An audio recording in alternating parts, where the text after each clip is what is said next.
Hi, this is Steve, and here are some more of my gaming vexes.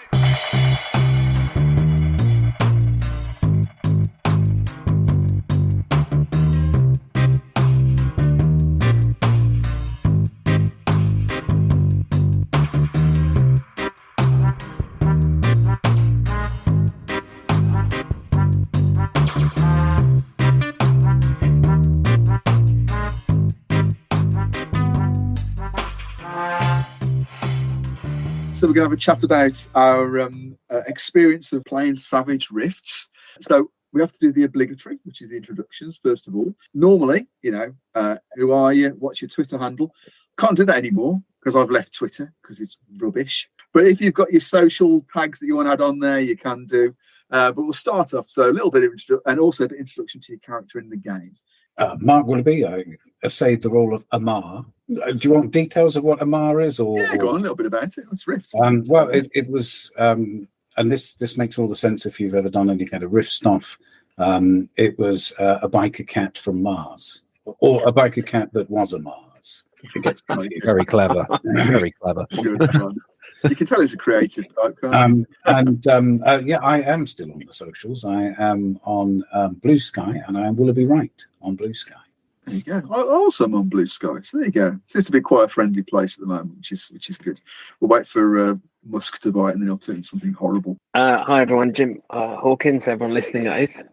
So I played Dax, the dragon hatchling, baby hatchling, which was awesome, and I loved it because I just got to not listen to anything because babies don't have a attention span really. So I got to just like ignore all of the story and let everyone else take charge, which was great.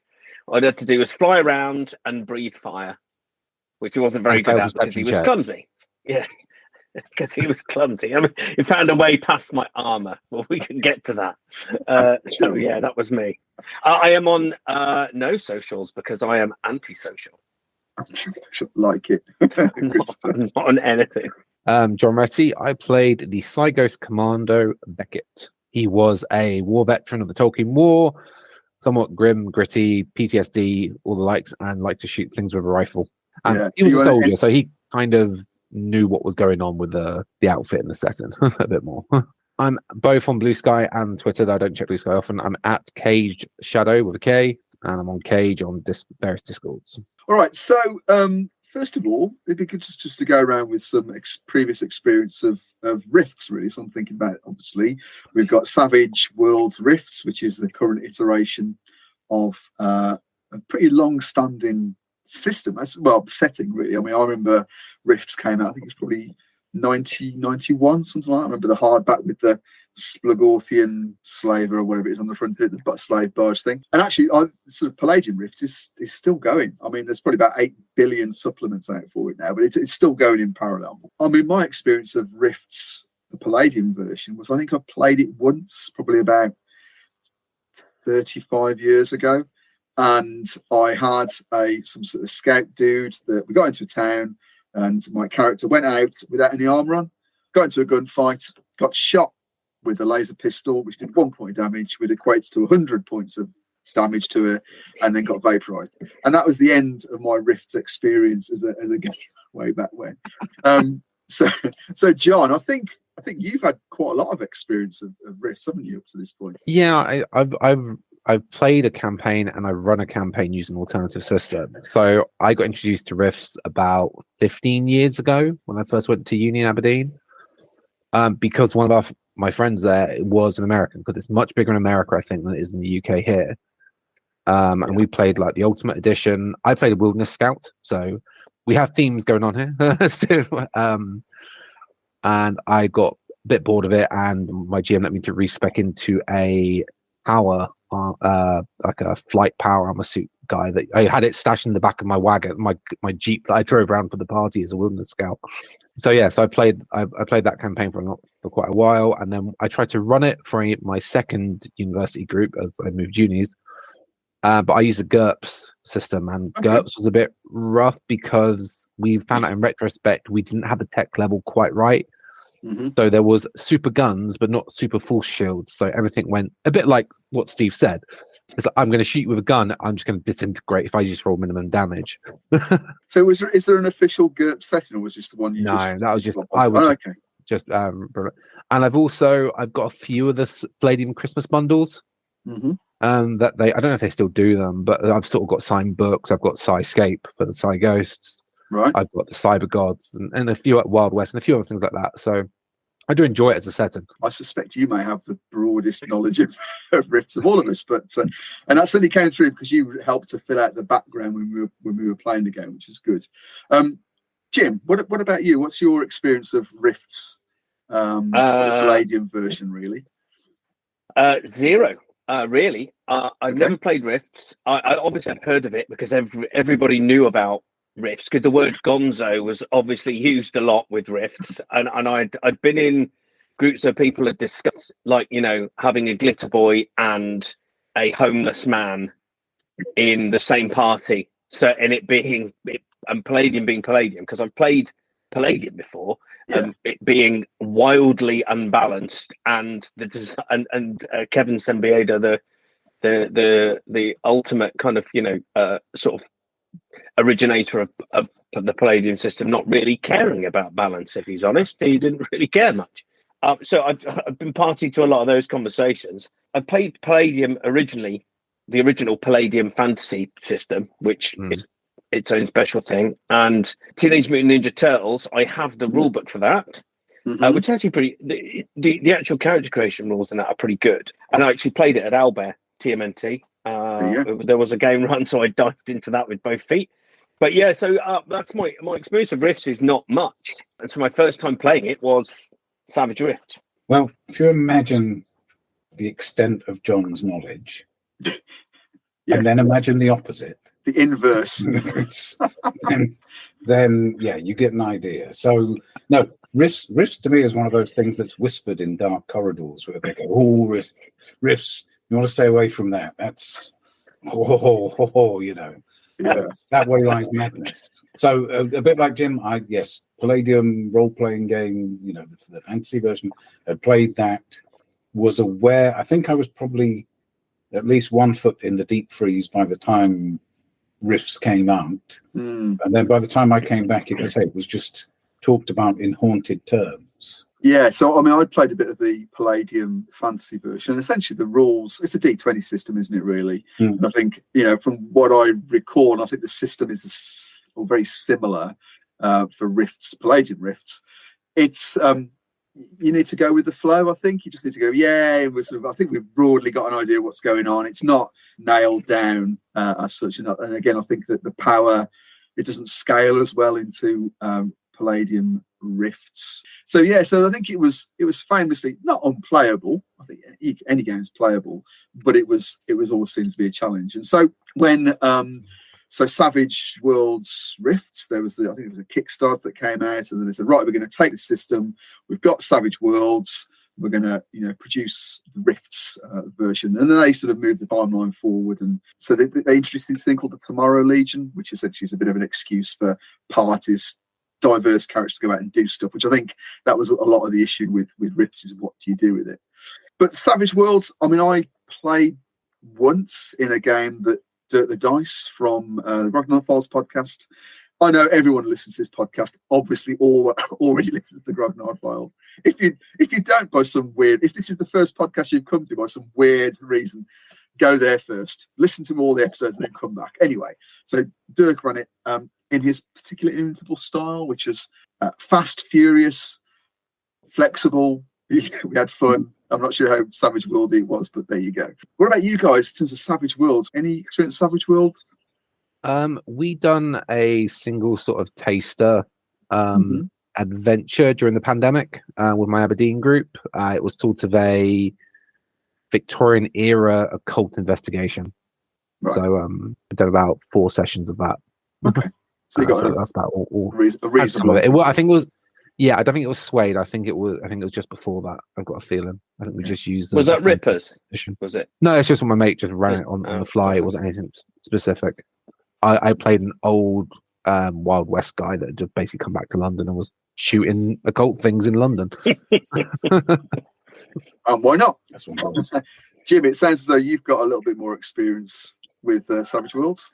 Yeah, I played a bit of Savage Worlds. Yeah, particularly Necessary Evil, which is my favourite superhero setting ever. And if you don't know what that is, I'm sure there are people listening who do. But if you don't know what that is, that's the Earth has been invaded. All the superheroes have been killed, and now it's up to you, the supervillains, to defend the Earth and kick them off the planet. And who doesn't want to play supervillain? You get to be an anti-hero, which is great. But and I played in quite a few. There was a time where Savage Worlds seemed to be the game that people were using for convention games. Yeah, because it's supposed to be a bit like not as complicated as GURPS perhaps, but a bit like that. This universal system you can plug anything to. You could walk into a game where you're playing steampunk witches fighting, giant mecha in London, or the latest Kickstart was Pathfinder, wasn't it? Savage Pathfinder. So they've done Savage Worlds with Pathfinder, which I think fits better than Rifts did, but we'll get off that. Sure. Okay. So you got a sort of reasonable level of experience. Have you ever run it, the Savage Worlds? Yes, a couple of times. Again, a convention game where I ran a game based off it was a World War II, playing the Germans trying to steal the Staff of Moses from the British Museum, so you can get across, so Hitler can get across the Channel.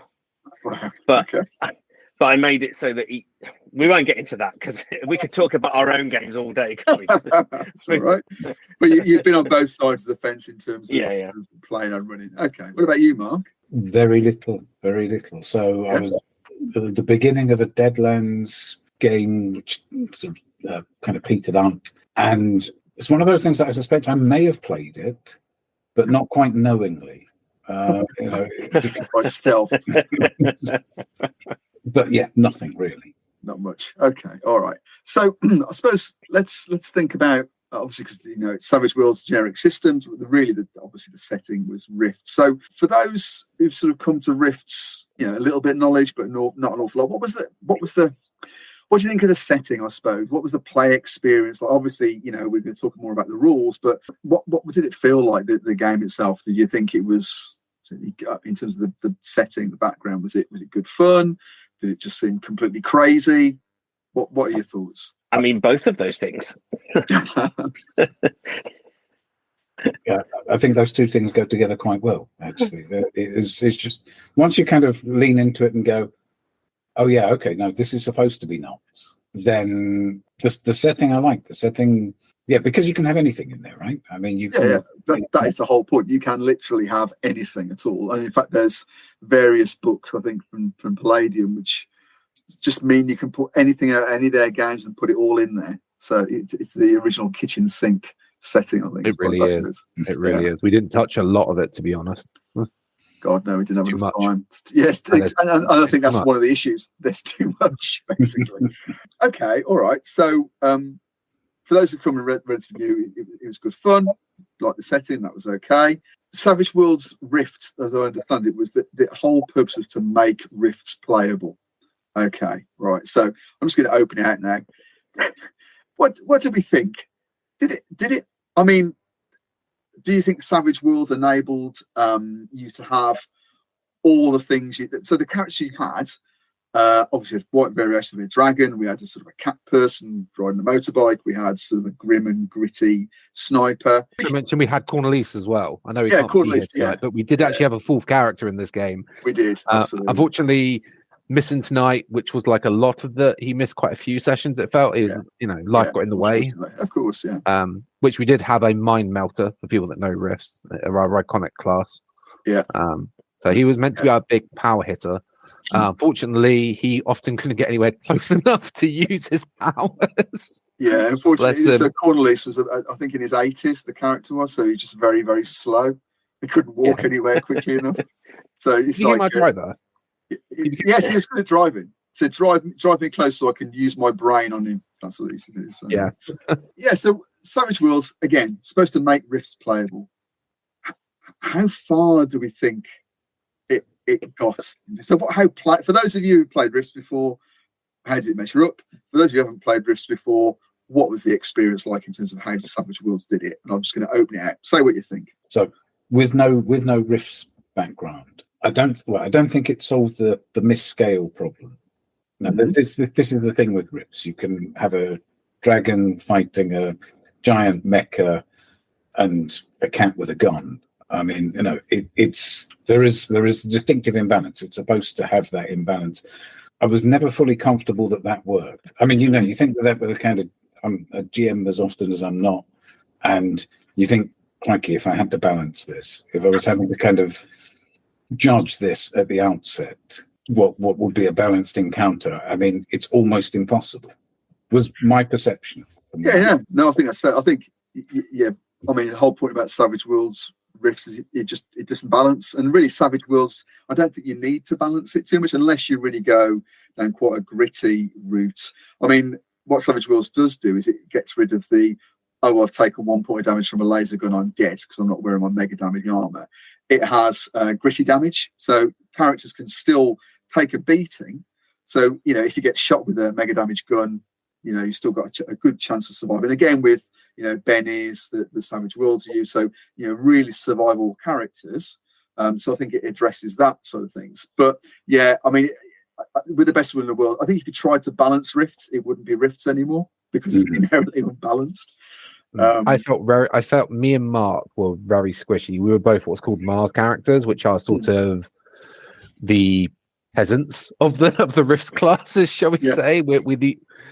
I was a commando.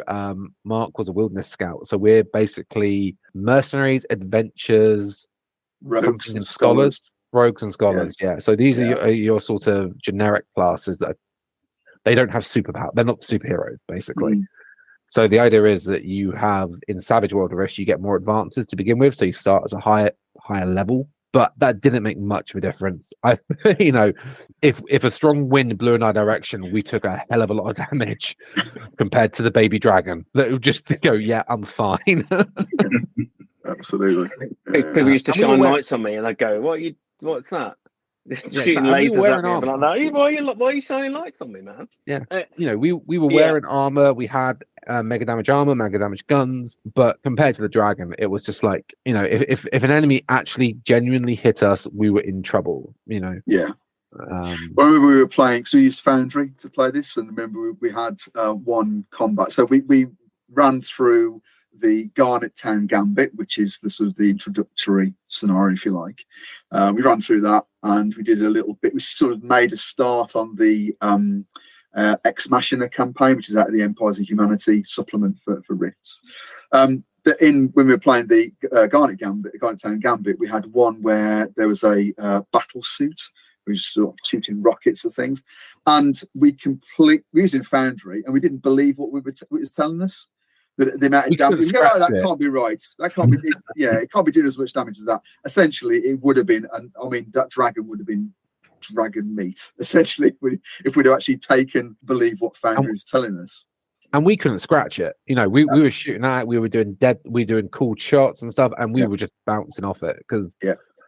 Well, I don't know if it's an issue with Savage Worlds Rifts or just Savage Worlds, but the way you inflict damage was basically utterly RNG. If you didn't get those exploding dice to ramp your damage through the roof, most of our shots were pointless against any sort of threat, like the cyber broad kill. They just bounced off unless you got lucky explosions and stuff like this. And so that I found that unsatisfying. Does that make sense? It was just looking for explosions. It wasn't cool. I've done some damage. It's like, no, if I don't get an explosion on my 4d6 damage dice, it's irrelevant. Thankfully we have bennies, that they did come in useful. But I think for me, it's the first time running Savage World, so it's very different to other games. So I don't think I've run anything quite like it, actually. And I think I was a little bit tight with bennies. Actually, I think I probably would have given a lot more out, so you could use a lot more of them. But yeah, I take your point, John. Absolutely. I think theoretically you should be able to play anything and anything, and it should all be okay. I think in reality, there are certain. Yeah, I think with all these things, you're thinking about how would you do it differently if you're going to do it again. I think probably be a bit more restricted with the character classes, or say actually you've all got to be like a Mars or something like that, or you've all got to be one of these sort of the core. It isn't a Mars. Yeah, Yeah, push so push like people one side or the Mind other. I Melter, think. Glitter Boy. Yeah, Yeah. I think that makes a lot of sense. There was some things in Foundry that didn't match up with the rule set Yeah. in the books themselves, because I got them. I mean, I had Suede anyway, but and earlier versions, but I got the Rifts book, and some of the things didn't seem to match up, and it didn't. Yeah. And so that's why we didn't trust Foundry. Maybe we should have done. But it just didn't seem to be working right. I mean, it might just be because we were being stupid. I don't know, but it didn't seem right. So so we were second guessing a lot of that, and that became a bit of a nose, didn't it? Let's be honest. Yeah. And until we got our hoops kicked in, basically. Yeah, by a slaver. Until that happened. I think Foundry, the Foundry implementation. So although it's a paid for module that I got, it's produced by volunteers, I think, essentially, and it's pretty incomplete. I mean, I've played a lot on Foundry, and I think that there are some systems to have too much automation and actually don't help you, and I think this is one of them. And I think it's incomplete in a lot of cases, although it's paid for, and you think if you buy something and it should be fit for purpose, it was okay, but I just found it really hard work. If I was going to compare it to a system on Foundry, there's one for Call of Cthulhu 7th edition on there, which is highly automated, and it is the learning curve for the players is huge, and for the GM is huge. And if you get it wrong, it just slows everything down. So I think we were up against Rifts, mad stuff going on all the time. Foundry, not doing very well here. Also, some of the rules a little bit off. What do you think about the play experience from your side of things, Jim? I mean, coming at it from very little experience of risk, but playing other things. I enjoyed like the story, and I enjoyed like playing in the game because it was when we were just kind of, I guess, just kind of being characters. It was kind of fun because I got to be naive and very large and heavy and not care much about humanity at all. And we had a cat person that liked to push things off of tables and catch people and let them go and catch them again and let them go and catch them again. It was so the game itself and Rifts as a setting. I always say this, but I kind of want to say Rifts powered by the apocalypse would probably be much easier to run. But in itself, I don't think Savage Worlds was very good at the scale, regular damage, mega damage, and from my perspective as having a character who can fly and in theory should be able to snatch things off the ground and strafe and the rest of it. Foundry wasn't prepared to grab that at all, so we just kind of had to roll with it. Like, we'll just say that's been done, and roll and move on to the next bit, because it just didn't feel like it could kind of cope with the crazy things that we as players playing flying 7-ton 20-foot long lizards could do. I mean, my other choice was the Glitter Boy, so it would probably been just as bad. It's the same. I think the issues would have been the same. I think that this is one of those games that probably would have been better at the table. We'll talk about combat in a second, because that was an issue, I think it's fair to say. But John, from your perspective, coming out, obviously playing quite a lot of Rifts, do you think the Savage World implementation solved or had a better solution for some of the problems or some of the ways you've done things before? I mean, if you're going to run it again, would you use Savage Worlds, or would you just go back to running Palladium or GURPS? Well, strangely enough, I actually, when you announced that we were going to shelve the game, I did actually go and review Rift Ultimate Edition just to remind myself of it, and I remembered why for many, many years Rifts was the lowest bar, and if you didn't cross that, I just ignored you as a system, because Rifts was the low bar for me as a system, unfortunately. So Savage Worlds does make it much more approachable, especially if you want to get into this gonzo setting. Savage Worlds Rifts is a lot more approachable. No questions there. Whether you like Savage Worlds or not, that is going to color it. If you're a fan of sort of the old school Renaissance that's going on at the moment, you see a lot of the old school D&D. Original Palladium is much more like that, because the way you generate stats is very strict. You roll down the line, and So that is Palladium is very old school, and it fits in more with that. Whereas if you're more you'd like prefer modern gaming, you're probably going to enjoy the Savage Worlds version a lot better. I think. Okay, cool. So I suppose it's horses for courses, as all these things, isn't it? Really? Okay, right. So Rifts, yeah, background, great, good fun. If you want to do mad stuff, then yeah, go wild. Rifts, Savage Worlds, yeah, okay. It sounds like it's got issues. I think some of it was, again, coloured by the Foundry implementation. Savage Worlds itself, some people bloody love Savage Worlds. Okay. Yeah. And I'm a fairly open-minded. If someone says I bloody love something, I'll say I'll give that a go. If you love it so much, it must be brilliant. Okay. I'm unconvinced. I think it's fair to say. My issues are with it. The core mechanic is fine. Okay. And maybe again, I think this might have been, exacerbated by the fact that Rifts. Can I just counterpoint you on that? Go for it. The core mechanic isn't fine. It's awful. Sorry for people that like Savage Worlds. It's awful. It's okay. We can say we're all friends here. We can say this. Yep. Okay. What's awful? What's awful about it from your perspective? So the basic presumption is you've got to hit a TN of 4 and you have escalating polyhedral dice based on how skilled you are, which is once you get past the D6 actually becomes really swingy. So hitting even on a D8, hitting a TN4, you're not consistent at that point. And once you start throwing in those flat negative modifiers, which are common, at least in the Rift implementation, cover, move in, all this stuff, you are suddenly hitting that TN4. It's actually a challenge. You do have the, I can't remember what it's called now, the additional die. Yeah, and that makes it worse though. The wild die. Yeah. Sorry. Because the wild die means that, if I prefer using the superhero genre as a tool, playing superheroes, I prefer playing Batman over Superman. I like someone that's incredibly skilled, has trained themselves and got lots of skills. That's why I played a Mars in this, because I had D10 in a lot of different skills. The problem is, if I had no skills, I would still get a D6 in everything. Because D4. I've got this it's a D6. Oh, okay. Yeah, wild D6, card is a D6. So at that point, I've got a 1 in 6 chance of an explosion, which pushes it higher. And I've got hit that TN4. And the D6 is less swingy than the D10 or the D12 if you want to push those skills even higher. So as you increase your character's skill levels, you get more inconsistent results against the standard TN. While if you just invested in wacky powers, which suits Rift, don't get me wrong, invest in wacky powers, all this, and just rely on that wild card die to try and carry you a bit. So I find it very unsatisfying as a Jim's pointing at himself. I find it very unsatisfying as a character development. As your character grows, it's not a satisfying growth to me because of that.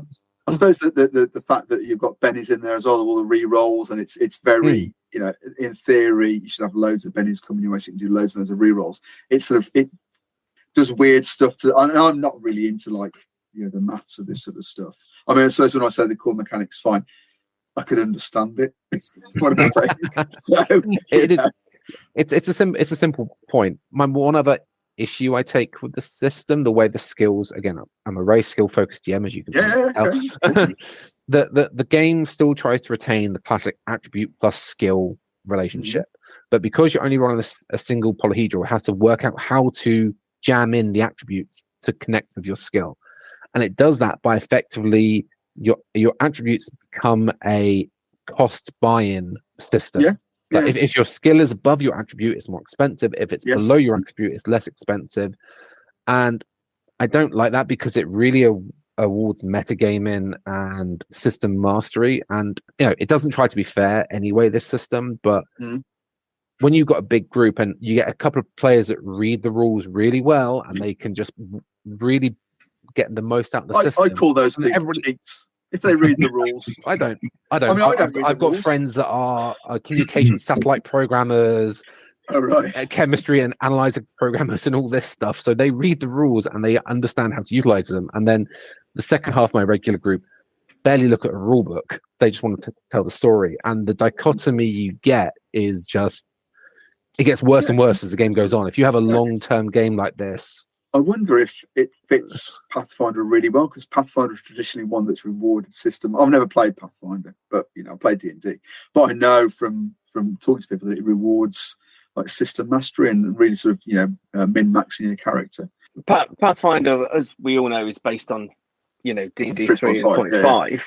so which was exactly that, and it collapsed because WotC had their base game and they produced tons and tons of splat books with all these extra feats and all this other stuff, but there was only ever a certain number that people would take because they were the best ones for your character. And as we know, D&D is a combat simulator, so that's the game is focused towards that. Even 5e, it's focused at that. Every character is effective in some way in combat. What you do outside of it, whatever they talk about the 3 pillars, those other 2 pillars aren't really sorted as well. But you have to make of them what you can. Some groups love it. Some groups will put a lot into the exploration and everything else. Some groups won't. But that's D&D. So Pathfinder just was basically the same. I mean, my understanding is that the new version of it, the second edition of it, and the revised edition of second edition, which whatever, apparently is a bit better, but I haven't played that. I play Pathfinder 2e, and it's a bit like D&D 4e that I also run. That as long as the players put as long as the players put their traditional stat block in something sensible that supports their character, you put your 16s and your 18s and your strength if you're a fighter or your intelligence if you're a wizard. As long as you do that, the system is relatively robust, if that makes sense. Okay. Because but anyway. Yeah. No. I mean, if I ever run Pathfinder, reader, I will never run Pathfinder, or listener, I'll never run Pathfinder. But I think I just wonder whether, because as you say, it rewards that investment in reading the rules and really knowing the crunch and the maths and the curve in terms of dice, whatever. That might be where Pathfinder sits. But D20 hasn't got a curve, is it? It's a flat line. No, it's awful. You've got a 5% chance on every number. So Savage Worlds has got weird stuff. Anyway. Yeah, right. Yeah, of course, because you've got different dice. So the point is, Savage Worlds, it has a core mechanic. What you think? And I can understand the core mechanic. Mark's laughing. Okay. So, and I think, reading I did actually read the rules for Savage Worlds, and I went, okay, I get this. There's a lot of stuff, a lot of dials and things. There's lots of options in there, like the adventure kit, so you can do lots of stuff with it. I thought, okay, so it's okay. And I think if I'd have come to Savage Worlds almost in a vanilla version with maybe a few little bells and whistles on, I think I might have got better and better with it. But essentially what you then laid over the top of it was tons of stuff from Savage Worlds Rifts, okay? Modifiers, different rules options. And I just felt, especially when we got into a combat, because the combats that we ran, because, we ran them using a map and all that sort of stuff to start with, they melted my brain just in terms of trying to keep a hold of what was going on. And again, Foundry didn't help in this situation. And just before I throw it up to you guys, what I also found really, and what I always find difficult in systems, and I've said this for things like RuneQuest or whatever, where you have a player will usually have one character, and they need to know that character and how it works, and what happens there. As the GM or the person running the game, you need to be able to handle multiple things happening at the same time. Okay, so if you've got a Splagorthian slaver or something that's got tons and tons of powers, to be able to run that character well, you need to be able to know that stuff, and to be able to sort of at least put up a reasonable fight against the player characters. And in RuneQuest, essentially RuneQuest characters are statted the same way as player characters. So that's always a mistake. I really hate that in a game. My touchstone for this stuff of doing it well is something like the Year Zero engine, like in Alien, for example, or in Forbidden Lands, which I'm at the moment, where the big monsters have a table that you roll on and say, right, the monster's going to attack. What sort of attack is it going to do this round? It's going to bite your head off. It's going to spit in your face. It's going to whatever.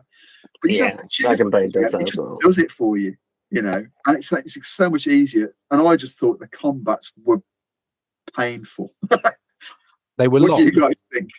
They were bloody long. Combats were long. It felt. Yes, yeah. And we Um, did sort of have a bit, I did have a sort of a solution to it, but we'll come back to that in a second. But essentially, when I run a game, I like to kick the tires, see how it works. I think combat in Savage Worlds is rubbish, in my opinion. What about you guys? I think that it has some particular issues. I say it's rubbish. You say it's got particular issues. Go on. Well, Savage Worlds, normal Savage Worlds. It's, I mean, the tagline is fast, furious, and fun, and it can be. I mean, obviously, it has something. I mean, people who know Savage Worlds know about the whole. In May, when you attack someone, you attack their parry. So if someone who pushes that up as high as they can is never going to get hit very rarely, there's things like that to it, but the added layer of rifts made things a lot more complicated because basically we were always doing mega damage attacks because it was the only way to be effective. I mean, there's no point in having anything else that did any other damage other than mega damage because they didn't do anything. Everyone is ready for mega damage, so you have to. That's what you have to attack with. So there was a slight issue there, which became a bit of a noise because Eket had a sniper rifle which could auto fire and all the rest of it, but the only attack that was any use was the single beam mega damage shot. So there's no point doing really the any point in having burst. auto fire. Nah. Yeah. So that was the kind of the main thing that I found. What do you think, Mark? Well, it was an experience. I mean,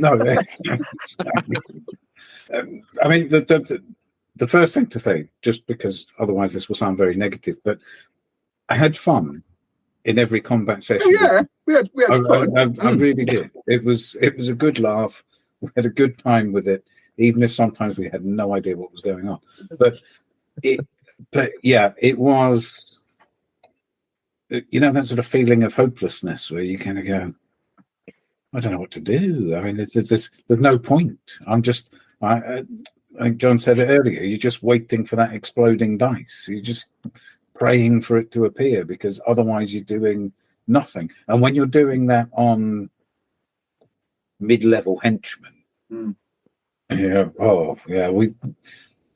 should we just go over there and wait for the dragon to come back? It felt like that.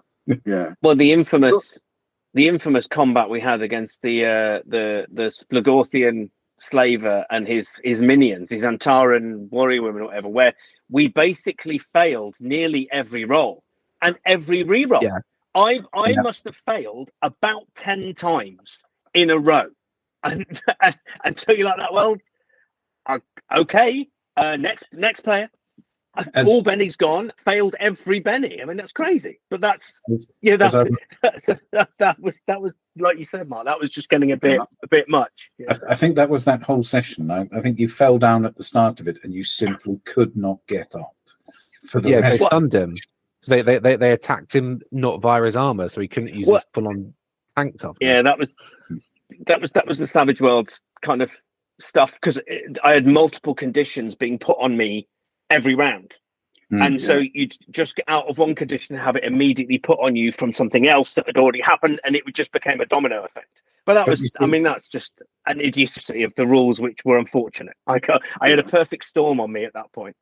Yeah. But you say that fight was a TPK.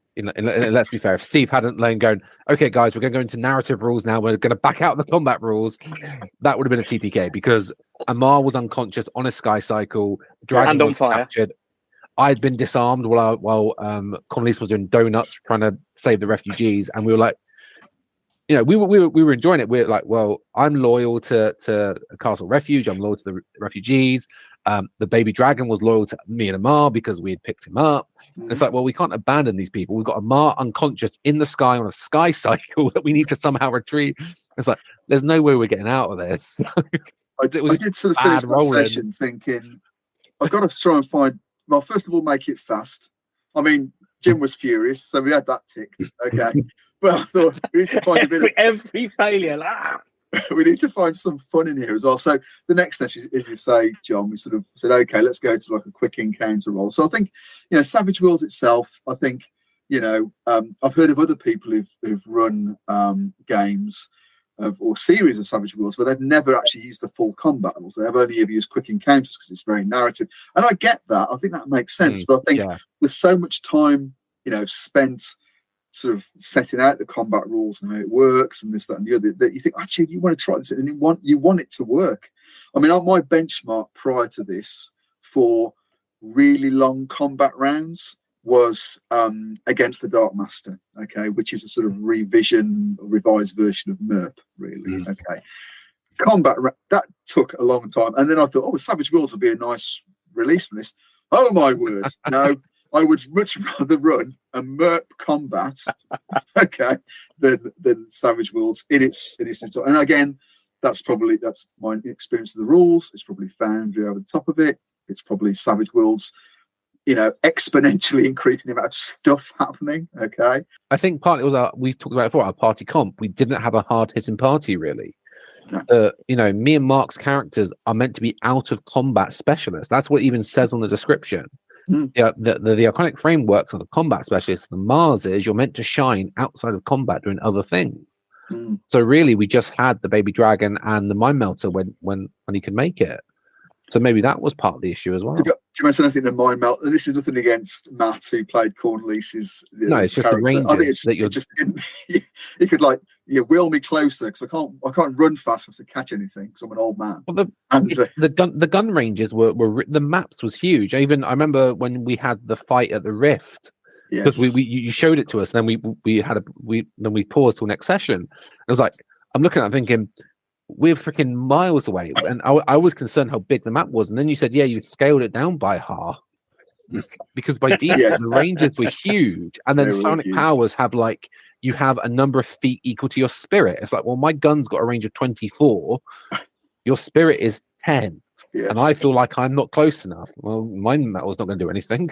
Yeah, and I think so. Again, the assumption is that there's an introductory scenario. You hope that the introductory scenario is sufficient to enable you to do a whole, not just to have a gun-co full combat party, but there's quite a bit of combat in it because again, it's fast, furious fun. It's meant to be combat. I just think that again, just to say, some people love Savage Worlds. I'm utterly prepared to accept that it's a me problem, not a Savage Worlds problem. I'm with Steve. Sorry. I think that Okay, so let's just think about further exploration of Rifts and or Savage Worlds. Okay, so I think yes, Savage Worlds has got issues. We think Rifts is it's its own thing. Do we think we'd come back to we'll go around individually, either Rifts or Savage Worlds or in combination? I'll go with you, Mark, first. What do you think? I mean, I was still enjoying it. No, it sounds strange, but I mean, okay. So I get a little bit frustrated sometimes when a game is a series of combat encounters. If you're just going, if it's just the sort of theatre of war, one to the next, to the next, to the next, and you go, fine, but what am I learning? And conventionally, if I have a whole session where we're playing 4 rounds of combat, and then you go, that would be hell on earth. But actually, I really enjoyed this because the setting is mad. Yeah. Everybody was in it for the right reason, so it was kind of it sort of worked. So to be very clear, I was enjoying myself, and even doing a little bit of role playing in there. Admittedly, role playing as a semi-psychotic cat. But which was hilarious, by the way. That was fantastic. all cats are semi-psychotic, but I think my favourite bit was the bit where we had a sort of Magnificent Seven moment where we were training the villagers to defend themselves, and I just went around adjusting all their sights so they would randomly miss, because that's what a cat would do. So in amongst all this madness, I think. There was a game happening. There was a game happening, but it wasn't a conventional power gaming combat focused. The combat was happening, but actually the game was happening within or outside the combat, depending on the way you want to look at it. So that was where the fun was for me. I mean, it's obviously a lot harder for you because you had to worry about all the other moving parts in it, which was a bit much. So would I return to Rifts? Absolutely. I feel I need to return to Savage Worlds, probably just core system, do a kind of, I don't know, 1920s adventure, two-fisted adventure, something in it, maybe, just to sort of something a bit more simple. Yeah, I think so. A bit more scaled back. Yeah, I get you. What about you, John? Rifts, thumbs up, thumbs down. Savage Worlds, thumbs up, thumbs down. Well, I think we know what Savage Worlds. Yeah, I wouldn't return to Savage Worlds. It's just not the game for me. You know, that's all that needs to be said. Really, I'm sure plenty of people enjoy it. I would come back to this game because, again, like Mark, I really enjoyed the game that we played. The characters, I'd probably tweak Beckett a bit because I felt having two Mars snipers between me and Mark was a bit samey. I was working on a respec because, you know, at one point we were saying after the beginning module, before we started the next campaign, we were looking at respec. So I would have considered that. And would I consider going back to core Rifts? I said I reread the rules. Maybe it's an exercise in pain. It's a D20 combat system with a D percentile skill-based system outside of combat. Old school Rifts. So it's certainly it's been one of those games. If you wanted to get that again, that OSR, the old school rule, you know, get that sort of if a group wanted that, you could definitely do Palladium Rifts with that. And again, the setting's gonzo and fun. I love it. And you just have to be light-handed with the rules. Go with it. Yeah, absolutely. What about you, Jim? I mean, I got to play a dragon before, so that was pretty awesome. I was enjoying that. The setting is the setting. Everyone Rifts is kind of legendary for being what it is. So I was more than keen to get involved in it. I quite like Savage Worlds. Following on from what Mark said, it is very pulpy, so it suits, you know, the kind of Saturday afternoon matinee Indiana Jones, Flash Gordon type of thing. It suits that very well. But I mean, don't know that it suited Rifts very well. But you know, maybe like you say, maybe someone else would run it, you know, slightly differently. I mean, I would not do Rifts in Savage Worlds personally. If I was going to run it, I would probably try and find a PCA version because that would be very easy. But yeah, I mean, it was a fun game, and it was everyone's kind of characterizations. I mean, although John, you said that your character and Mark's character were very similar. They maybe in skill set, but not like, you know, characterization wise, they weren't. Oh yeah, very different. Yeah, you know, and it was so to me they were very distinct. So you know, it was a lot of fun just to. And it was great not to have to worry about anything, because when you're a baby dragon and just been born and you don't know anything, I didn't need to read any of the history.